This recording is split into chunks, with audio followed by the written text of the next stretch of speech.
lather ourselves with sunscreen or often wear long sleeves and long trousers and hats to keep the sun away. Elephants don't have that luxury. Of course, or they could just make an umbrella out of a branch, right, and carry that around. I'm surprised there hasn't been an elephant that's figured that out just yet. Portable shade, of course. And highly unlikely that they'd do something like that when there are plenty of trees to stand underneath. And then, of course, the best way to keep cool and to protect your skin is by doing what the elephants are doing right now.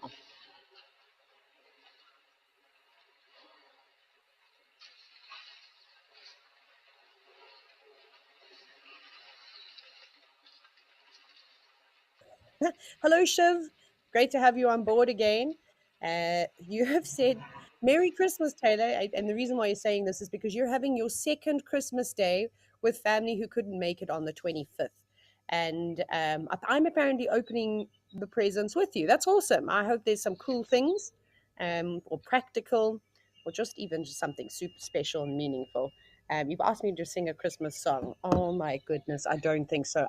Otherwise, Shiv, you are going to be the only person watching the show if I start singing. I was not blessed with a voice to sing.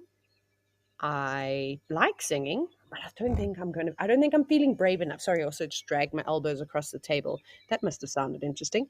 I must remember that it is a hot, humid day today and that I'm sticky. So I'm sticking to everything. I think even if I stand up, the chair might stick to me, which is going to be a lot of fun. So sadly, no Christmas songs, Shiv. We'll try and listen out. Maybe we hear a bird singing a Christmassy song. Who knows? Anyways, speaking of the weather, let's go check out what it's going to be at the various locations.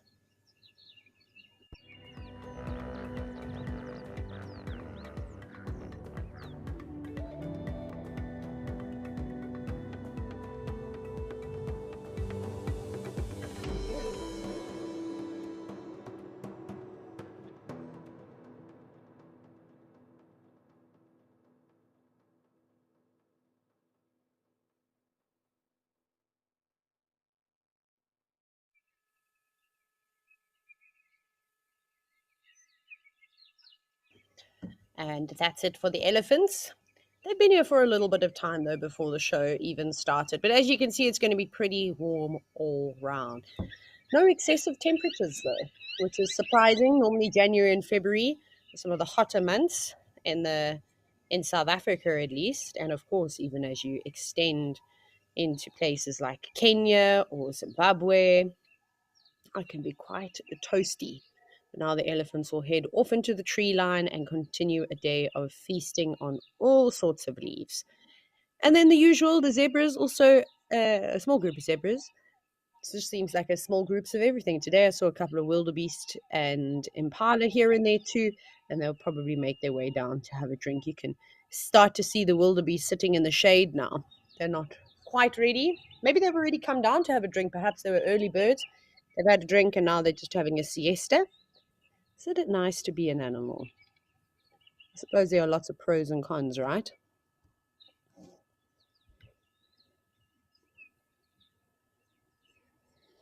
But I am quite curious to hear how many of you are procrastinating work on this fine Monday. Oh no, Sarah from the UK, you said you're jumping on, but just for a little bit because you're heading off to go to the dentist. Well, enjoy. I know going to the dentist is not everyone's favorite. I, however, prefer it than going to a doctor. I love getting my teeth cleaned and checked. It's one of my favorite things. I don't think anyone is a fan of having a filling, but I haven't had to have one for a very long time, which is awesome. I too need to go to the dentist. I don't know if it'll be this week, but hopefully next week. And then Catherine, you said hello, Taylor and Tucker. Hello. And Tucker sends his regards. I don't know where he is. He's somewhere in the garden, in the shade, just enjoying himself. He's also having a midday Monday siesta. We're just having a scan around now to see if there's anything interesting. This is a great area. These rocks with these, I think it's a leadwood. It's either, I keep it has to be a leadwood. It's either a leadwood or a whiteberry bush, a Phlogia virosa, but I don't think so. But it's so hard to just tell exactly what's happening. And yesterday I was talking about how it's sprouting out at quite a big tree. You can just see part of the wood, which makes me think that it's probably a young redwood. But anyways, it is a tree that provides cover, and we see lots and lots of little birdies flying around here. So, as you know, we don't always get to see the big animals because they aren't consistently around the water's edge. But when it is quiet, we do fall back and we watch birds. But nothing just yet. But you do have to be a bit on the patient side of things. Johan, you said hello, everybody. Hello, Johan. Good to have you on watching today.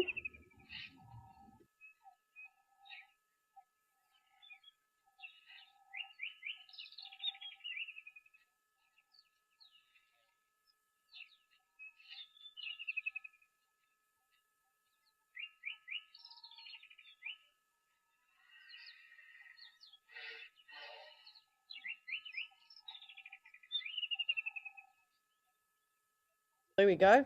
While we're looking for birds, the elephants have arrived. That also is quite nice when that happens. Egyptian geese, you're keeping out of trouble for the moment, just very quietly, doing a bit of feeding and all sorts of aquatic things in the water. Catherine, you've actually said that you're pretending to work while you watch. That's really good. I reckon you've probably perfected this, and I will need some lessons. Am I allowed to pretend while I'm working as well? Because I'm working right now. What can I pretend to do?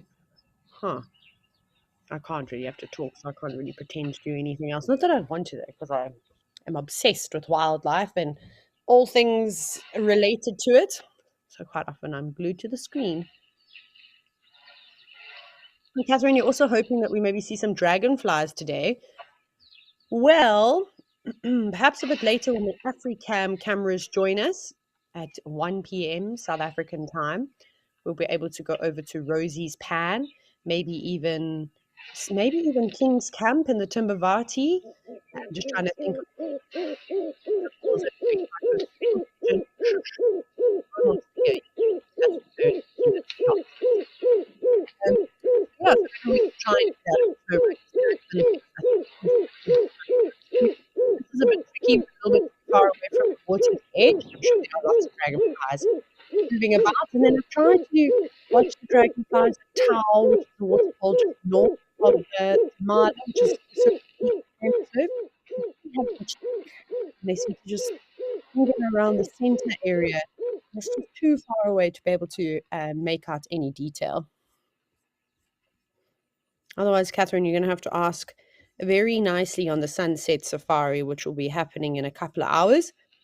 And one of the best places to view dragonflies is actually at Gowrie Dam, but from the dam wall.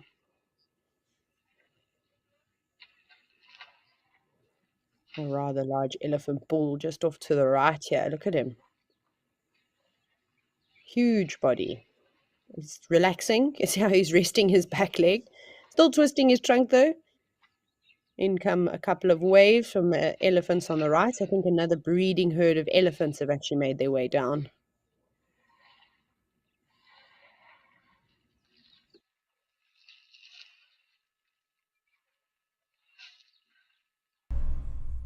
We all know the struggle of finding the perfect gift. But what if you could give them an unforgettable experience? Something truly extraordinary. Introducing Nature Eye. Fly a real drone remotely at iconic locations, witnessing the beauty of nature like never before. Sign up to be an explorer and you could win one of these experiences yourself. Visit natureeye.com today.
little rise in the mud, which was quite funny. So now we've got the preferred drinking spot, and then just off to the right of it, this is the bum scratching point too.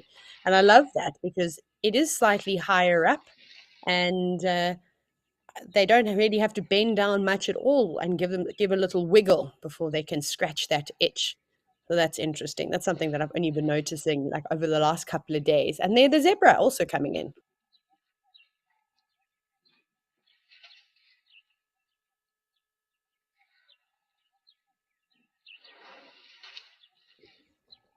Patisse, you said hello and you're watching live at the Waterhole. It's nighttime here in Australia. Yeah, it actually must be quite late. My parents live in Melbourne, or most of my family live in Melbourne, to be honest. And it's quite late. I don't even think my mom would respond to a message if I were to chat to her now. So good on you for staying up for so long. Let me try to do the maths. I don't know, where do you live, Patisse? Which city are you from? And then Justin Wright, you're also joining. Hello, Justin. Great to have you once again. It's so nice to get to chat to all of you. I'm going to call you regulars from now on. I'm going to try and come up with a term. Someone help me. It needs to be a wildlife themed term for people who watch the Waterhole show specifically. So, not the live sunrise and sunset safaris. You all deserve your own name, but you're welcome to help me come up with it. It's not an official name or anything. Eh? Of course, you can just be Wild Earthlings. That's like the normal one that everyone refers to it, because obviously Wild Earth is a community. It's not just the Live at the Waterhole show. Wild Earth hosts a number of different shows.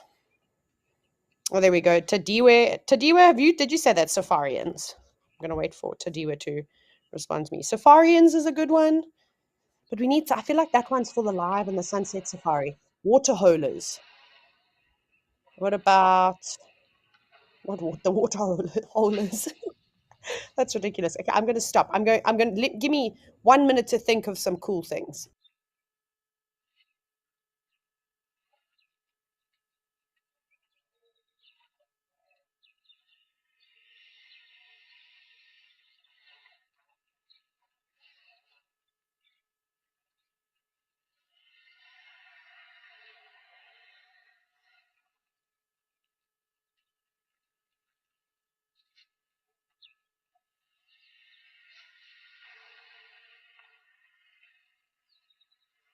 Okay, you know what I did?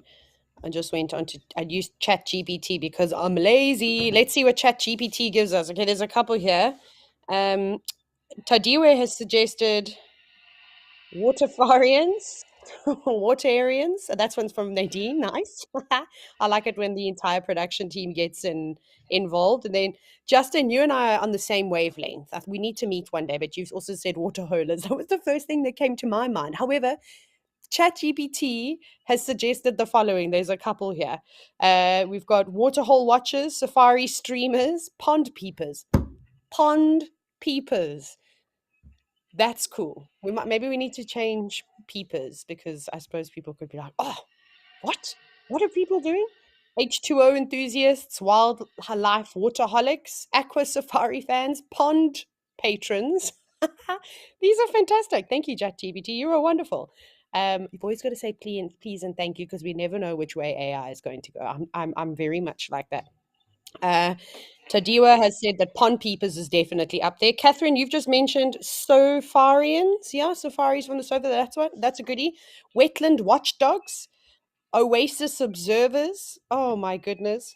I think we need to do a Twitter poll here with some of these. Um, there's aquatic adventurers, pond paparazzi. Yeah, for those of you taking screenshots. And we obviously want to try and keep it with something to do with water. Stream stalkers, safari soakers. Oh my goodness. I'm going to send a picture of this, and I'll do another search. I'm going to send it to the directors today so that they can see. And let's ask quickly ChatGPT for something else. Let's see. Let's go. You can hear me typing now. Let's see what it comes up with. Oh, all the zebra. It's amazing how there's just every single day we see the same thing happening, where we'll have a couple of zebra, like 5 or 6 zebras, just walking around the water's edge, not doing too much, deciding whether they're going to come back and forth. And then the next minute, boom, is about 15 to 20 individuals. Where did you all come from? Why were only and six of you just scouting out? Obviously, these aren't the same herd. This will be two separate herds of zebra. And we yesterday we had a very brief but interesting interaction between two different herds. It might even be three, but let's see. Where it looked like it was the stallions kind of having a go at one another. So maybe we get to see some more of that. Maggie, you've suggested the Wild Earth Safari Wild Spa. That's a good one as well. And and then Patisse, you've said, are we pool party people? We could be the triple P. We could be pool party people. It would require me, though, however, as the host, to get in the swimming pools. And so I hope you all understand. I'll be floating around on my lilo. Luckily, my Wi-Fi reaches all the way to the pool. I'll have an umbrella in hand. Maybe I'll have to get an elephant from across the road at Pridelands to hold an umbrella because I don't have one. No, I'm just joking, of course. If you are watching for the first time, you're wondering what is Taylor talking about. I just talk nonsense all the time. Look at the top left-hand corner. Look at that young elephant going to bother the sleeping wildebeest. Leave them alone. That's unnecessary. Doesn't look like... I think the wildebeest are still there. Looks like it. Yeah, they are. I just saw some movement. No. Thank goodness.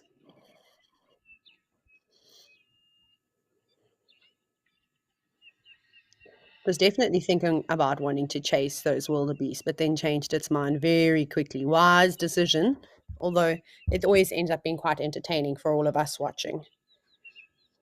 Okay, now, if you're wondering where the poll is going to take place, you are going to have to head over to Wild Earth now on Twitter or X, and then you could not tick. What do you click? There we go. We're not ticking because I'm not writing. We're not checking. We are clicking. We're tapping on the Wild Earth page, and we'll wait for that to come up, which is exciting. So please go and vote. Oh, let's see what the new suggestions are.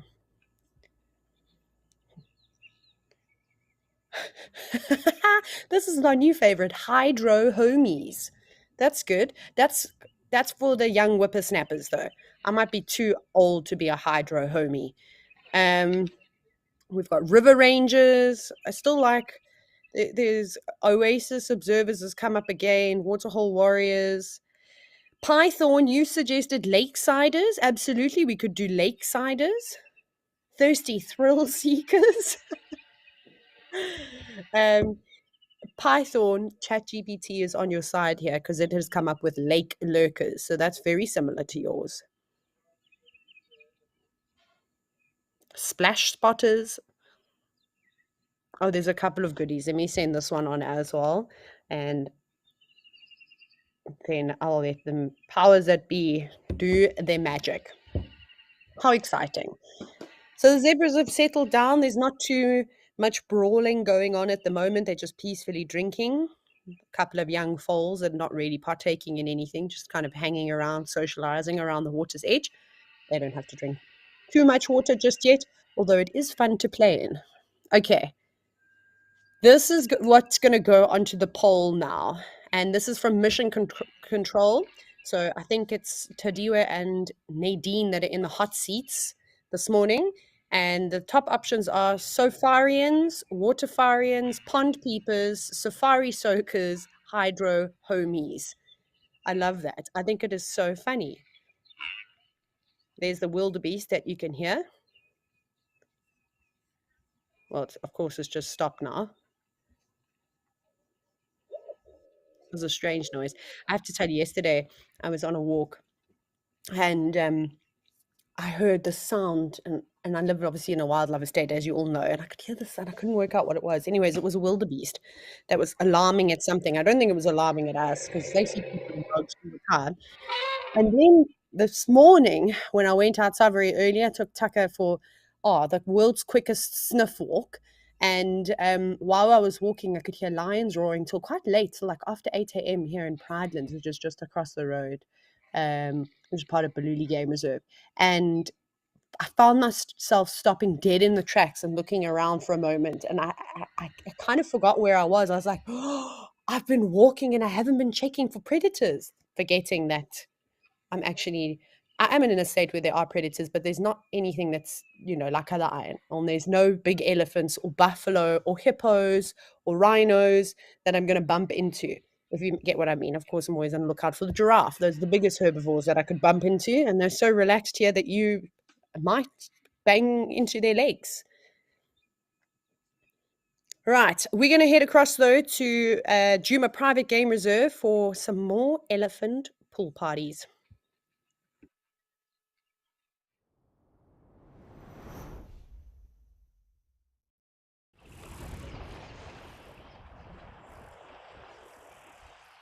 Oh my goodness. The submarine of elephants in the waterhole. Nice to see that the sun is out. There's a bit of a breeze.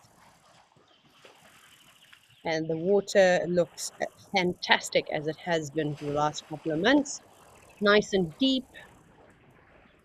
So they can all cover themselves quite nicely, although the deeper parts of the waterhole are actually to the right, where that single elephant is standing. Maybe they'll mission on that side. Are you going to swim and play, or are you just actually crossing the waterhole? Getting from point A to B in a quicker fashion.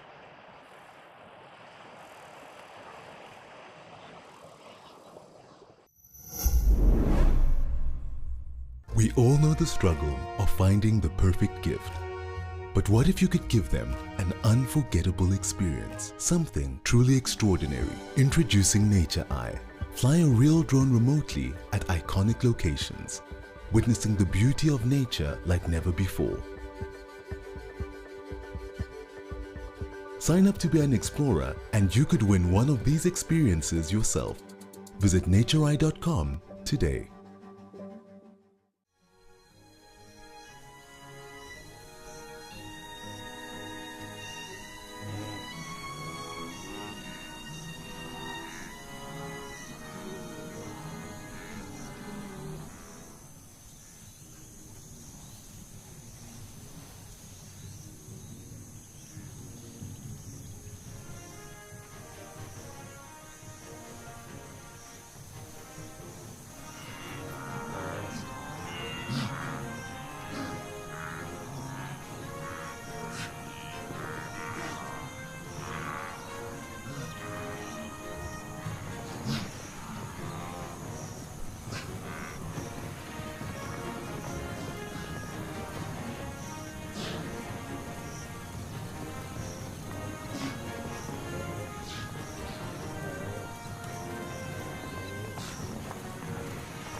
You can hear the birds are all stirred up. The blacksmith lapwings are going.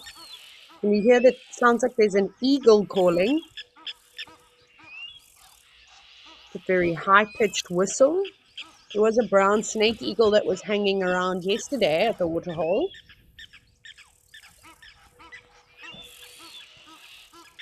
But we can scan around and check the trees. If you can hear the Egyptian geese are not very happy. Perhaps the bird is sitting off to the left in some of the dead trees.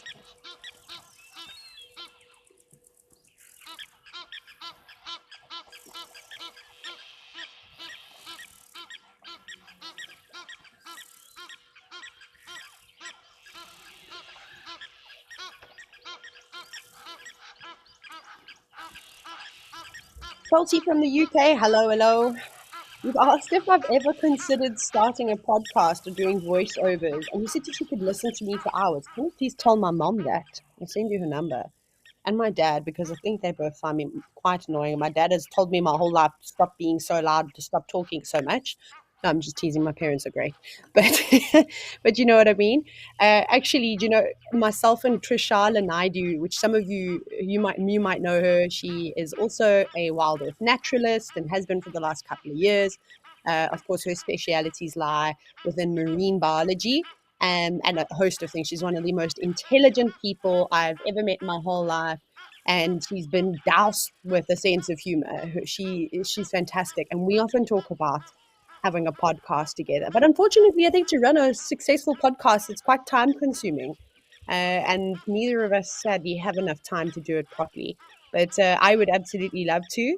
I've also been told that I should be on like a radio station. And I was like, well, I don't know. Can you imagine me going, and in today's news, there's a roadblock on the M99 causing a lot of congestion. I mean, it wouldn't work. Like, I couldn't do that. I can't be serious. And I can only talk about wildlife things.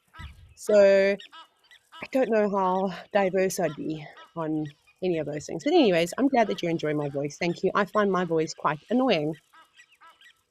And then Spark Salad. That's a cool name. I love your username. You said hello to all fellow nature lovers. Well, we're all saying hello back to you. Shiv, you said that Wild Earth needs to give me my own show. I always chuckle. I was like, I need a show of just what happens in my life on a daily basis. I think even as all of you know, like let me quickly start again. One of the reasons why I absolutely love Wild Earth is because it is live. It's unfiltered. What you see is what you get, which is the most realistic safari experience that you can possibly have. I mean, you've even seen it when you've got multiple locations and different naturalists, and even with the addition of the waterhole cameras, how sometimes there's just nothing around. I'm doing air bubble emoji or things, not emojis. Why did I say that? You know, when I say nothing, because of course, there's always something to talk about. But in terms of big game, and I'm not going to go into the fact that, of course, we can talk about plants and all that thing. That's not what I'm basically saying. Things that would like typically catch people, like if you changed the channel and you saw lions, you'd be like, "Oh my goodness! Well, I've got to watch this for a little bit now." Whereas if you saw a beetle on screen, you might get such a fright and never go back to that channel again. Sorry, everybody, if I've ruined the experience for you, because I'm basically talking about myself now. Um, so, so yeah, so that's what I love. It's like it's this true reflection. It's not this fake situation that social media creates where wildlife is on demand kind of thing. And I don't know why I was telling you now about all of this. Does anyone else's brain do this? I need to write things down. It'll come back to me just now why I was telling you about why I love Wild Earth and the fact that it's live. And, anyways, watch these documentaries basically, and they'll film for 2 or 3 years, and then they can make one season with 6 episodes in it. My life, you could probably take a week of the drama that I go through, and it's just nature. It's just what's happening around my house, and you could probably have about 2 episodes a week, I reckon, in one week. There's enough chaos. They wouldn't be very long episodes, but short and sweet, for people with the attention span of a Rice Krispie like me. And off the elephants go. This pathway that the elephant is walking down on the left is such a fantastic area. You can never really see around it, but there is a pool of water back there that holds quite well. I think warthogs and things have been using it as a mud wallow, but it's so sneaky because it's like they just basically disappear, but it kind of goes into the big dip before you come up onto the dam wall. And so many times leopards have slunk down from the tree line, they drink water there, go straight, maybe just shoot up onto the dam wall and then down the other side. And unless you're right there in that moment, you'll never see them. They're a very sneaky place um, where water is held, and it holds it for quite a long time too.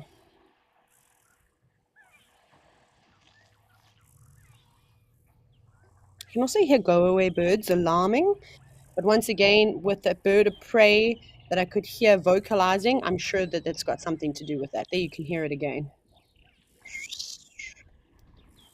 I'm just one very lonely elephant now splashing about. Enjoy your drink.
This elephant's really enjoying itself. Okay, I just got an update on the poll as to what we will be calling ourselves from now on. You don't have to. You can also just be whoever you want to be, I suppose. For the poll with what are we going to call the Waterhole fan base? And the options were hydro homies, waterfarians, pond peepers, and safari soakers. And so far, pond peepers is in the lead with 45% of the votes. And then in second place, we've got Waterfarians, which is a goodie. And then in third place, it's Hydro Homie. So please make sure you get voting. You can head on over to Twitter or X, and it's pretty simple. And then you can kind of just click on, once you've gone to Wild Earth and you've tapped or you've clicked, then you can choose which name you'd like to vote for. Of course, this is all just for fun because it's Monday and we shouldn't let the start of the week be doom and gloom and determine what the rest of the days are going to be like. Says me, positive Patricia over here. I should have eat my own advice.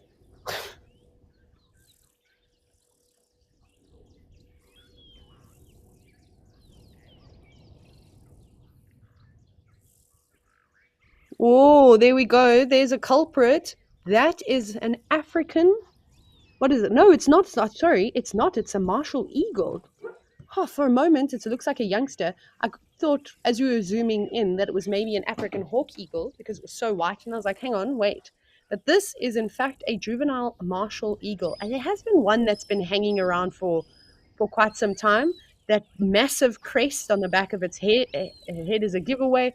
You can just look at the size of its feet and its body. I know it's tricky to kind of gauge as to how big this eagle really is, but this is a knob thorn that the eagle is sitting on. It's dead now. Obviously, it's lost all its leaves. It's been standing there for quite some time. But this is an impressive bird with a wingspan well over 6 feet. It's one of the largest eagles in the world, and in Africa, it is the largest eagle. Of course, the Varose eagle is pretty big too. They vary slightly with their weight. Off it goes. Wow. The reason why I said it was a juvenile is because it didn't have the big sort of, it almost looks like they've got flecks, these brown flecks all over its chest. Stunning bird to see, though, very special. And that makes perfect sense to why the animals were so rattled.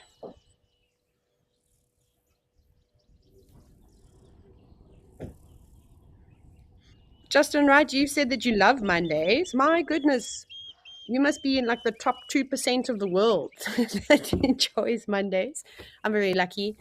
Uh, Mondays are just, I don't know, just a day for me. It doesn't really matter so much. I don't have to sit in an office, which was fantastic.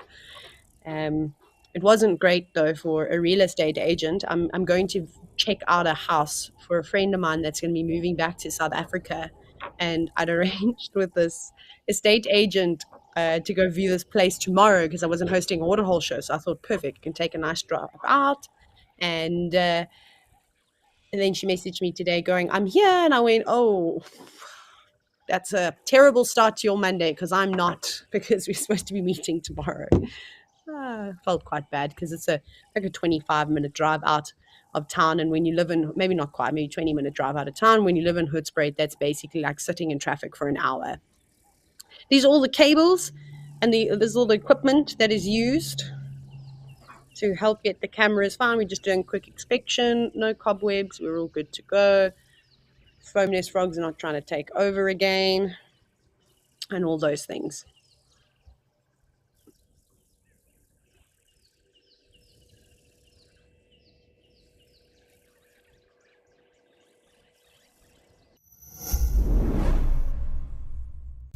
A lot goes on behind the scenes of a safari.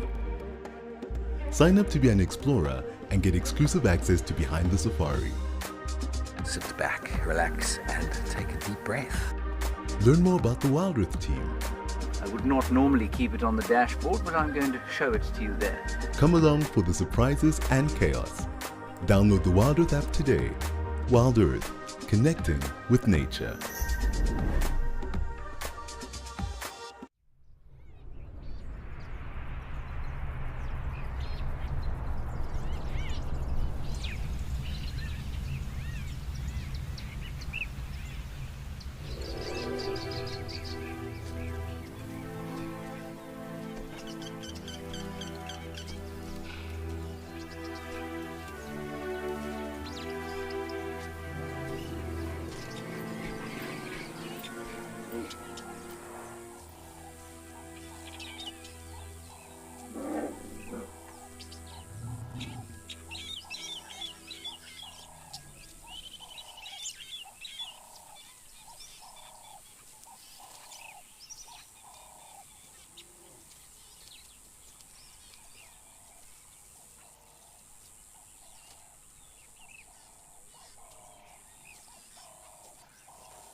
Right, Tony, you've asked, do birds of prey need a territory to be successful?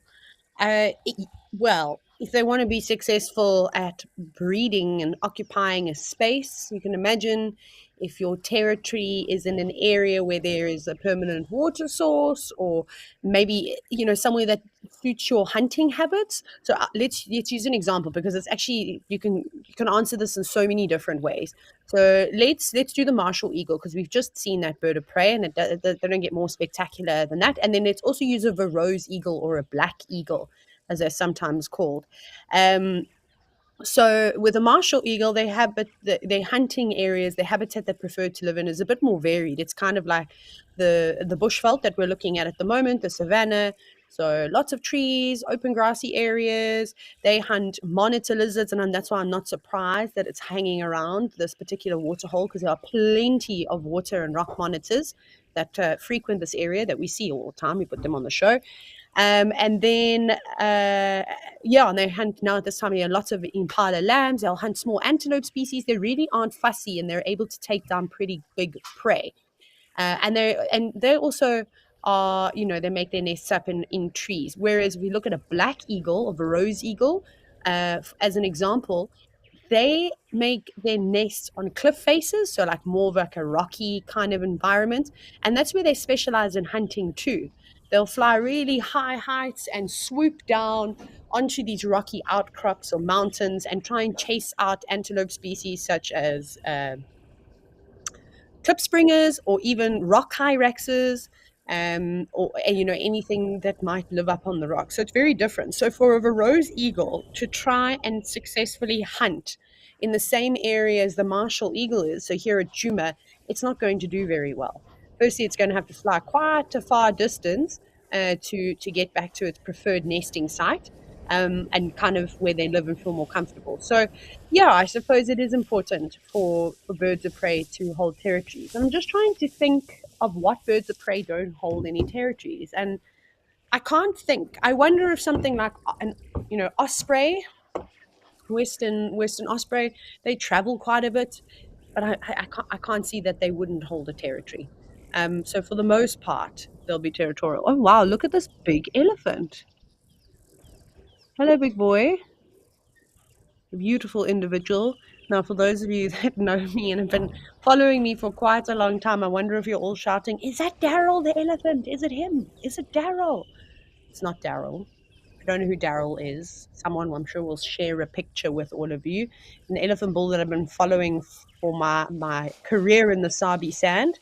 And he's not going down to the main pool of water. He's just drinking from this little pan that fills up. Um, and he has like a bell shape cut out of his ear. It's quite a prominent, looks like a Snapchat sign, if you will.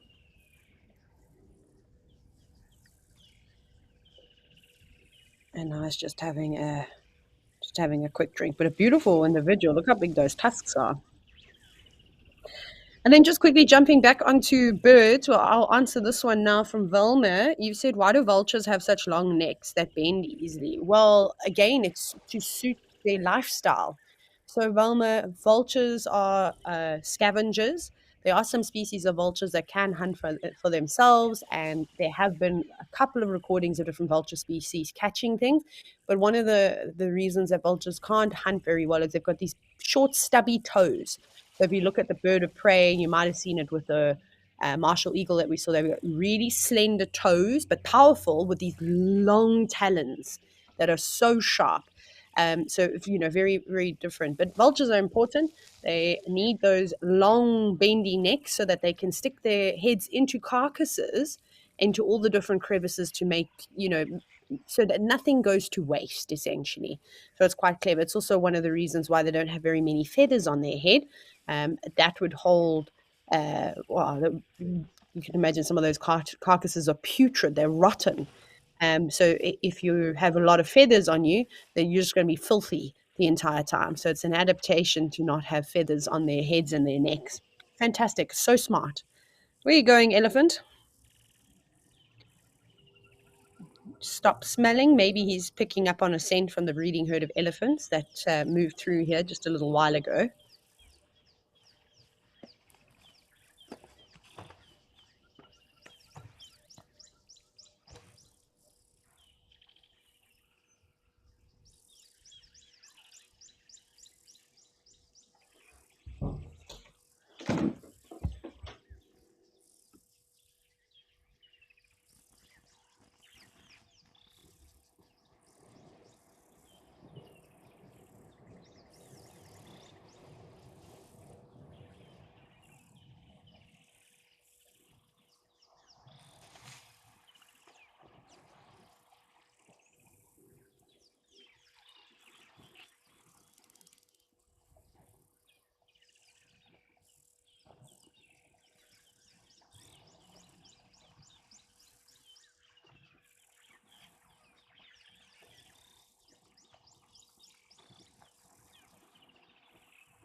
And off he goes. It's so funny that the elephants have done the same thing. So we often talk about bulls being in mass, right?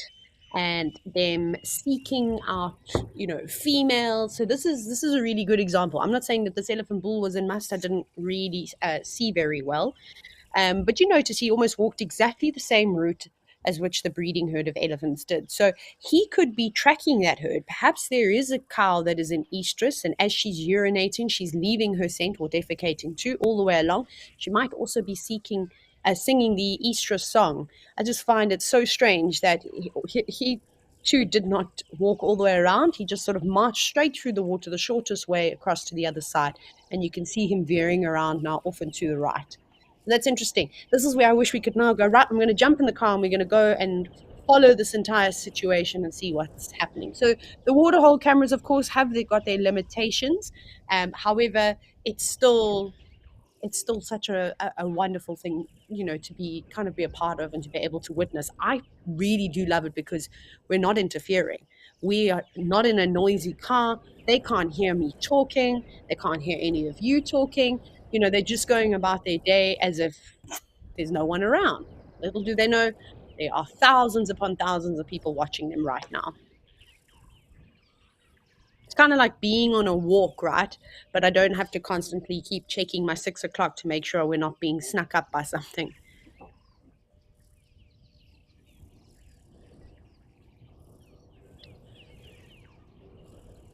And then, Shiv, you've asked, has the scent of the breeding herd stayed on the water? No, not necessarily. I think that the scent of the breeding herd is on either side, and depending on which way the wind is blowing to, their scent could also be blowing directly to them. But I think he's just following their path, like verbatim. He's just like, this is exactly what I've done. It's almost like he's on autopilot, and natural instinct is just taking over control, and he's just kind of mindlessly following. Let's see, maybe we'll be able to see through some of these gaps if he's got his trunk down on the ground, if he's sniffing around.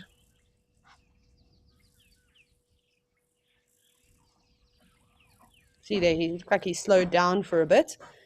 And quite often the elephants, where this marula tree is, the sand is quite loose. So I have seen them having lots and lots of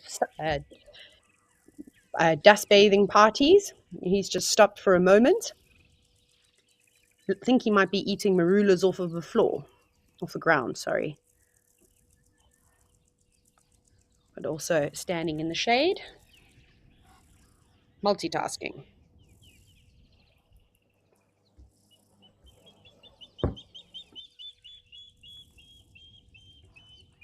That's a water thickney that's calling now, and not the martial eagle that we could hear earlier. They've also got a very high pitched whistly tune.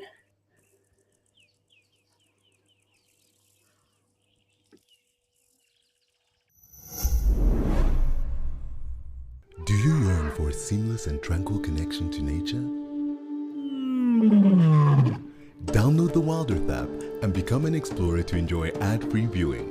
Stay tuned into your favorite shows and enjoy the sights and sounds of nature uninterrupted. Explorer subscriptions are available monthly, biannually, and yearly. Sign up today. WildEarth, connecting with nature.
And we're just scanning, looking and looking and looking for all sorts of creatures.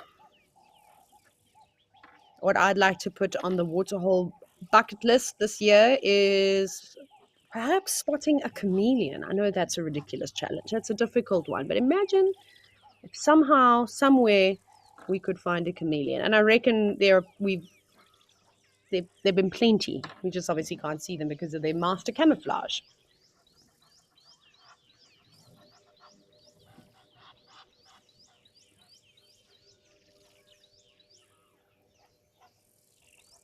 No little birdie sitting in the shade today.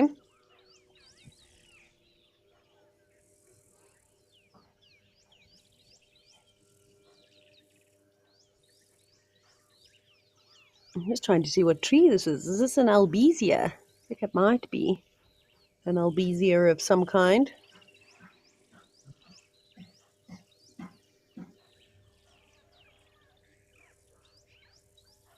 Or is it a knobthorn? It's so hard to tell when I'm trying to think. Like, I've driven past these trees all the time. They're mainly knobthorns here, but it threw me off with the amount of pods, and they looked so big, which the Albizia pods are much larger than the knobthorn pods, but now I've gone completely crazy, so just ignore me. It's probably just a knobthorn. As the trees get older, they do lose their knobs, which can be tricky to then identify them because there are a couple of other tree species that look fairly similar.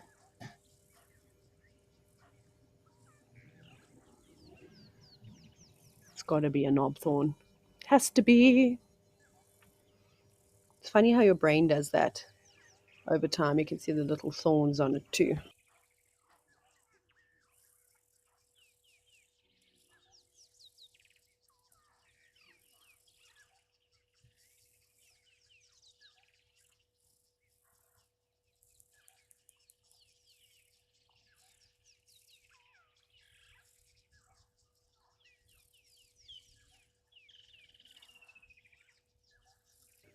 Wonderful. The pity there are no monkeys in that tree feeding on the seed pods, or even brown headed parrots would be nice, cracking them open. I can hear white crested helmet shrikes outside once again. Leave my lemon tree alone. I can hear them. They're coming in. They're starting to become garden regulars now, which is fantastic.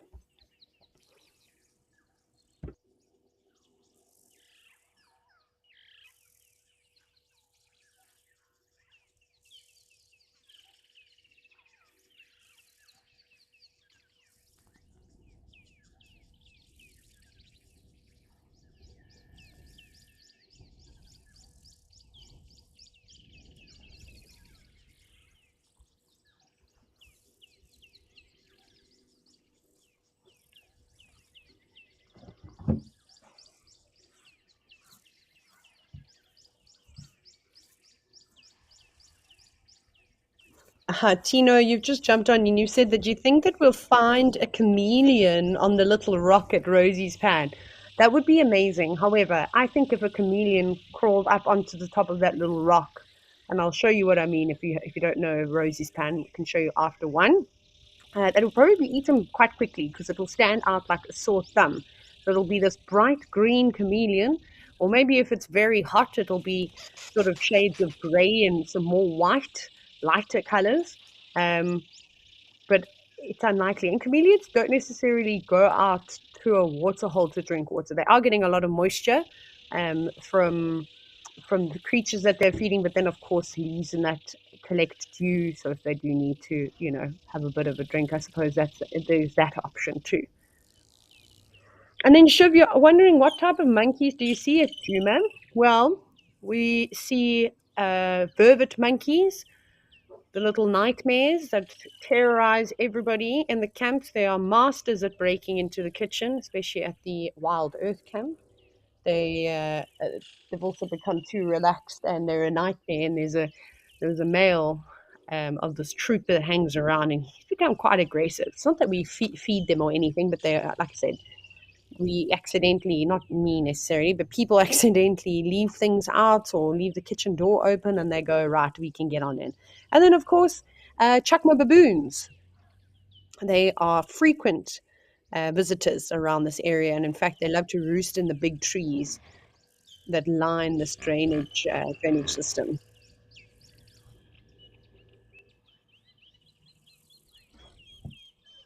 What would be really nice is if the Nkuhuma Pride could catch a buffalo close to Vuyatela Dam.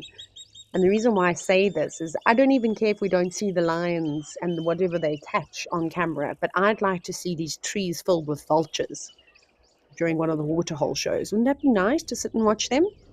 There's perfect places up here to perch, nice open spaces, and that helps when you have a big wingspan. So that's also something I'd like to maybe add to the list of things to see on live at the Waterhole.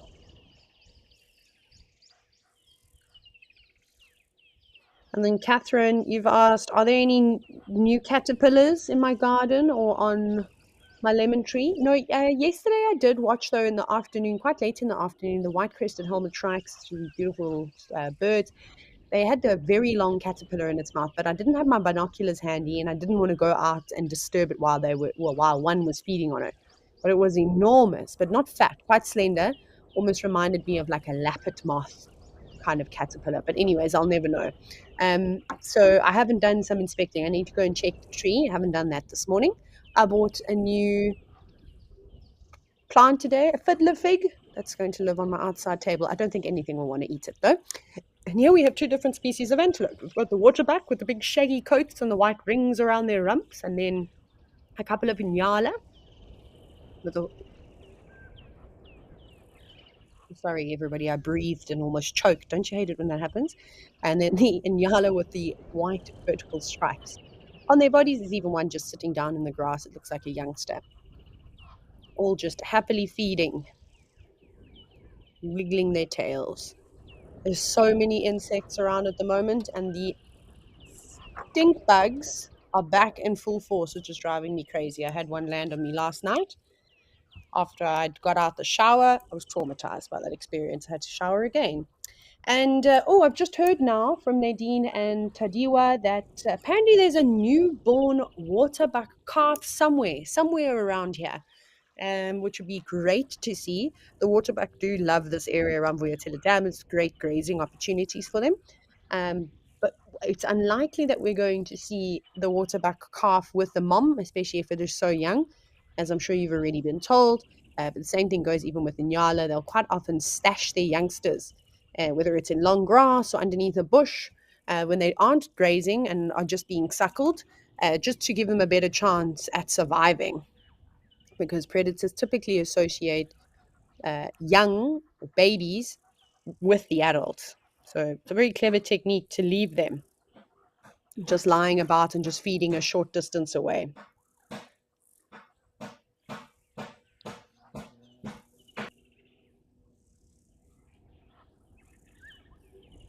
Also, sorry for the hammering every now and then. The fence repair to stop the porcupines from coming in is well underway. And then, Chelsea, you've asked what makes cicadas call. So summer, rain, warm temperatures. I mean, in the US, the cicada species will sometimes, stay underground and only emerge from their larval stages after 17 years, which is quite spectacular. We don't really have species in South Africa that do that.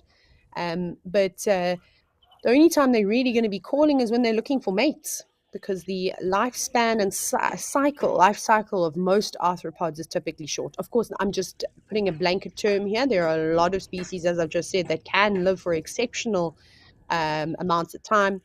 So that's it. It's just the right conditions. That's it. They're waiting. They're literally waiting for the perfect opportunity to be able to reproduce. And then Johan, you've said that the buffalo weavers are quiet today. You're quite right. We actually haven't been hearing them much at all. We got a black-headed oriole calling in the distance. Couple, actually, a pair of them. And then we've been hearing all the aquatic birds. Well, I can't say I've heard the buffalo weavers today. I wonder what they're doing.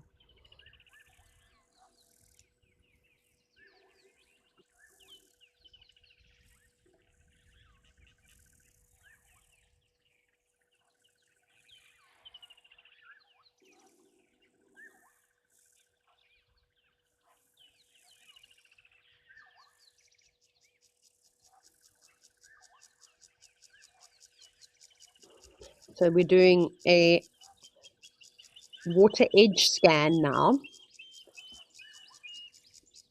That's the water thickney that just called. So we probably will see them, and where we might see them is actually just away from the water's edge at this time of the day. I actually think if we keep it's when we slowly pan to the right, they'll be sitting just in the tree line, keeping out of the sun. Otherwise, along the water's edge like this, we could see a three-banded plover, blacksmith lapwings. If there's any sandpipers around, or a green shank perhaps, there's a variety of little aquatic birds that we can see, the kind of ones that we would call waders. And then, of course, the Egyptian geese, but they're residents here. So we're looking for something slightly different, just to change it up.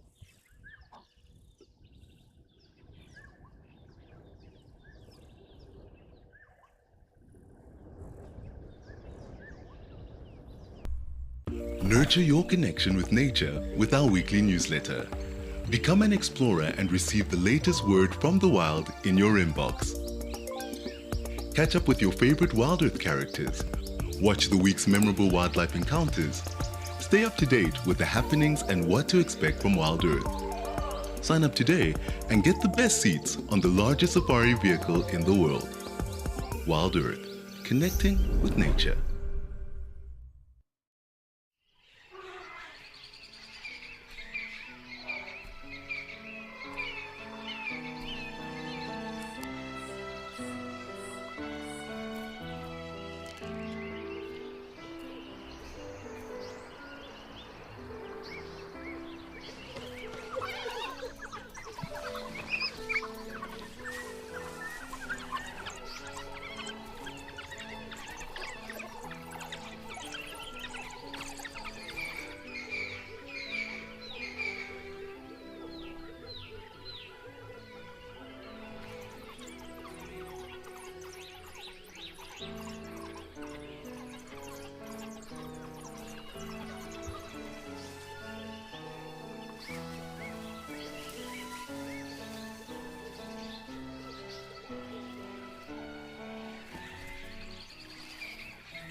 around. Sorry about that, the confusion. I was like, why is the screen not doing anything?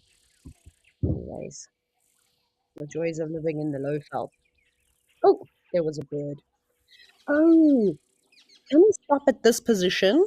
So where that tree is broken, that big branch is snapped, there's actually starlings that are nesting in it, which has been really great. I noticed it the other day, where they kept flying back to that point over there. It almost looks like lightning has struck the tree with the way that it has exploded. I don't know what's happened. It could also be termites or something that have just hollowed the tree out, and then the weight has caused that branch to snap.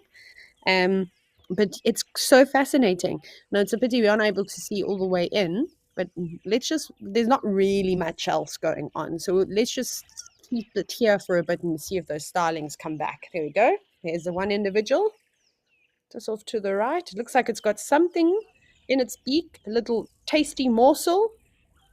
And this is a Burchell starling. Yep. Oh man, if only we could see into that nest. How great would that be to see some hungry little chicks opening their beaks, sorry. I get into the habit of mouth. I suppose their beak is an extension of the mouth, right?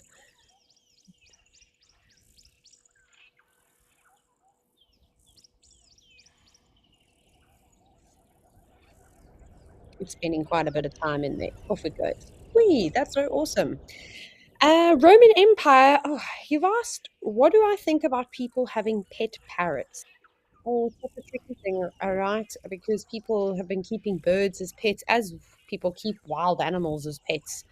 Um, it's such a tricky thing. I used to have birds when I was younger.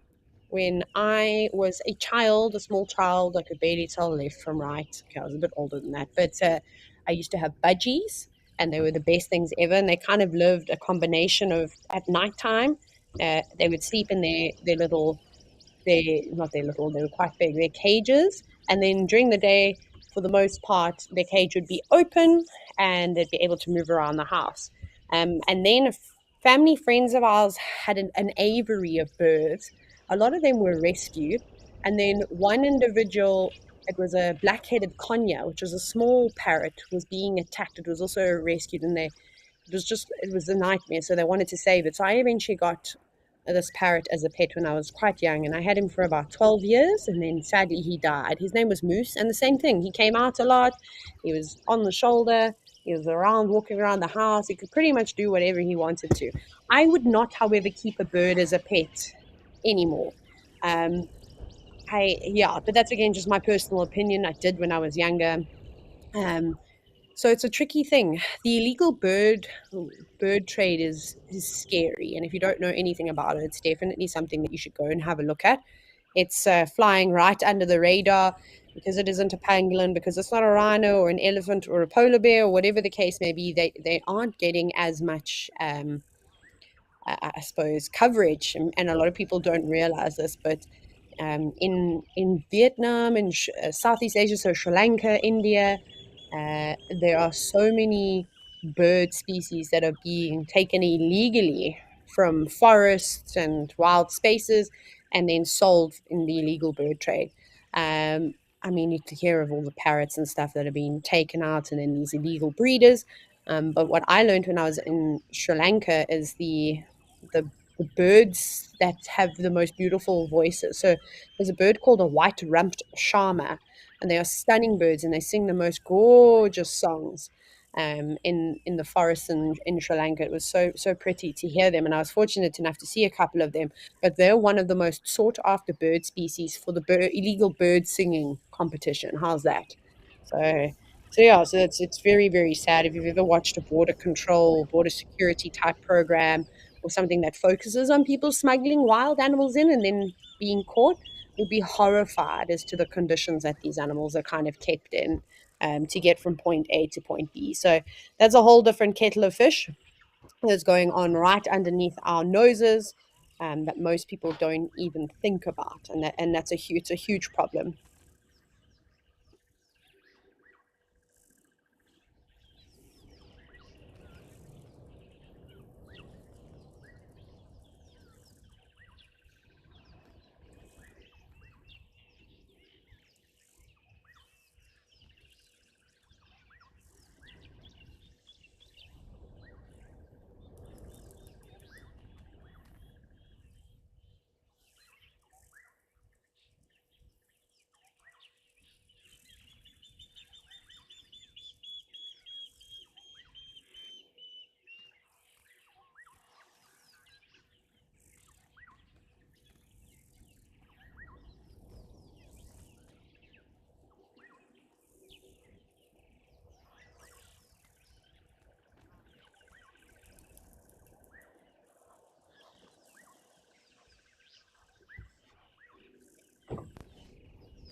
You'd think that there'd be some little birds hopping around here.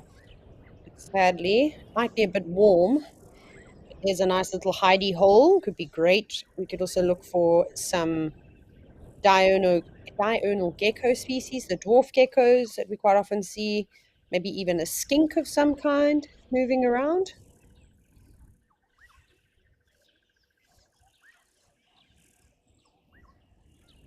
It doesn't look like much. Catherine, you've actually said that you've seen a lot of songbirds in small cages in China. Absolutely, it's very, very sad as to kind of what goes on. But again, it's because we don't see enough of it. I mean, if I scroll on social media, right, and I know that it's on my algorithm, and I'm wondering now that I'm talking about it more if I'm going to see some other stuff pop up. But I always see, people advocating for saving pangolins, saving rhinos, elephants. Elephant poaching has gone up quite a bit, especially in Zimbabwe in the last couple of months. All these types of new things, but you very rarely see stuff about, I don't know, for an example, a cargo ship was seized and there was a shipping container that contained 500 and something bird species, blah, blah, blah, whatever the case is. You don't really see of those kinds of busts. They're happening and they're out there. Like I said, it just doesn't seem to make the cut for important news out there. So you kind of have to go looking for the information. But if you once you start searching, you'll be horrified, absolutely horrified as to how much of it actually goes on. But once again, how do we stop this? Because of the same people that are, engaging in poaching of wildlife, especially the top people, are the same people that are responsible for trafficking people, children, the same people that are involved in the, heads of, oh, everybody. I don't know, everybody, every type of criminal activity you can think of. They're all working with one another, and if not under the same umbrella, just different avenues. It's quite scary.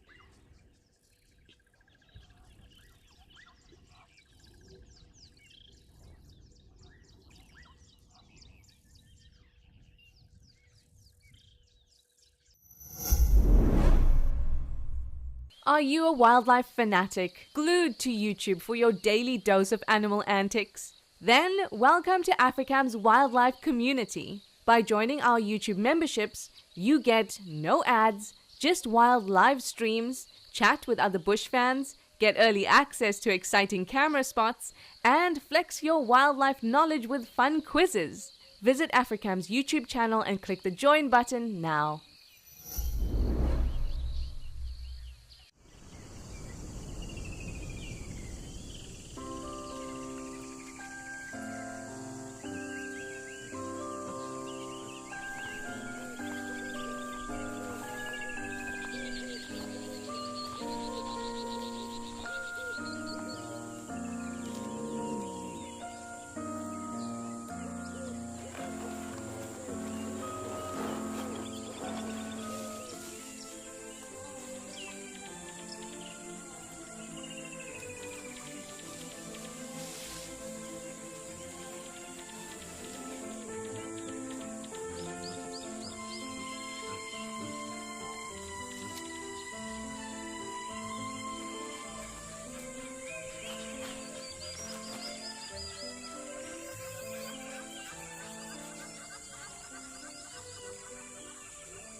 Oh, here's an opportunity to maybe see some dragonflies and things moving around, maybe even a few wasps or bees.